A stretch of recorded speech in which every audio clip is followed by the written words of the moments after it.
ప్రభువు పేరట మీ అందరికీ శుభాభివందనములు. ఈరోజు మన అనుదిన వాక్య ధ్యానమైన ఎడారిలో సెలయేర్లలోని వాక్యము. ఉన్నతమైన మేఘములలో ప్రకాశించు ఎండ ఇప్పుడు కనబడకయున్నను. యోబు గ్రంథము 37వ అధ్యాయము 21వ వచనము. మేఘ ప్రపంచం లేకపోతే మన ప్రకృతికి అందం లేదు. ఇటలీ ప్రాంతంలో ఆకాశం ఎప్పుడు మేఘాలు లేకుండా బోసిగా ఉంటుందట. క్షణక్షణానికి ఆకారాలు మారుతూ ఆకాశంలో హుందాగా తేలే మేఘాలకు ఉన్న అందం ఖాళీ ఆకాశానికి ఎక్కడ వస్తుంది? మేఘాలు లేకపోతే భూమంతా ఎప్పుడో ఎడారిగా మారి ఉండేది. మానవ జీవితంలో కూడా మేఘాలుంటాయి. నీడనివ్వడానికి, సేద తీర్చడానికి, ఒక్కోసారి చీకటి కమ్మించడానికి అవి కూడుకుంటూ ఉంటాయి. తేజోవంతమైన కాంతి లేని మేఘాలుండవు. దేవుడే అన్నాడు, నా ధనస్సును మేఘాల్లో ఉంచాను. మనకు కనిపించే వైపు నుండి కాక రెండో వైపు నుంచి మనం మేఘాలను చూసినట్టయితే రవికిరణాలతో ప్రోక్షించబడుతూ గొప్ప పర్వత శిఖరాల్లాగా కాంతిని ప్రసరింపజేస్తూ కనిపించే మేఘాల దృశ్యం నిరుపమానమైనది. మనమెప్పుడు వాటిని క్రింద నుంచే చూస్తాము.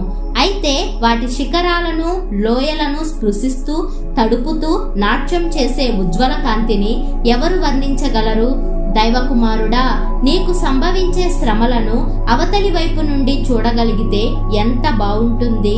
క్రింద నుండే ఎప్పుడూ చూస్తున్నావు. నువ్వు క్రీస్తుతో కూడా ఉన్నత స్థలాల్లో కూర్చొని క్రింద ఉన్న మేఘాలను చూడగలిగితే పరలోకపు స్వచ్ఛమైన ధవళ కాంతిని, క్రీస్తు ముఖ కాంతిని అవి ప్రతిబింబిస్తున్నాయన్న సత్యాన్ని కళ్ళారా చూడగలిగితే ఎంత మంచిది. అవి నీ జీవితం పైన దీర్ఘమైన నీడల్ని సృష్టిస్తూ ఉన్నా నువ్వేమీ నిరుత్సాహపడవు. ఒక్కటి గుర్తుంచుకో, అన్నింటినీ తొలగించి శుభ్రపరిచే దేవుని గాలులు ఈ మేఘాలను కదిలిస్తూ విడగొడుతూ ఉంటాయి. ఉన్నట్టుండి గట్టిగా ఈ గాలివాన పట్టుకొని కోపంతో అటూ ఇటూ కొట్టిందెందుకో? నా దారులైతే దేవునికి తెలుసు. నమ్మకముంచడం మంచిదని నాకు తెలుసు. కాలజ్ఞానపు గోడ ముసుగును తొలగించి తొంగి చూడలేను. ఉదయము చీకటి ఏది పొంచి ఉందో గాని సదయునిపై నమ్మకముంచాను.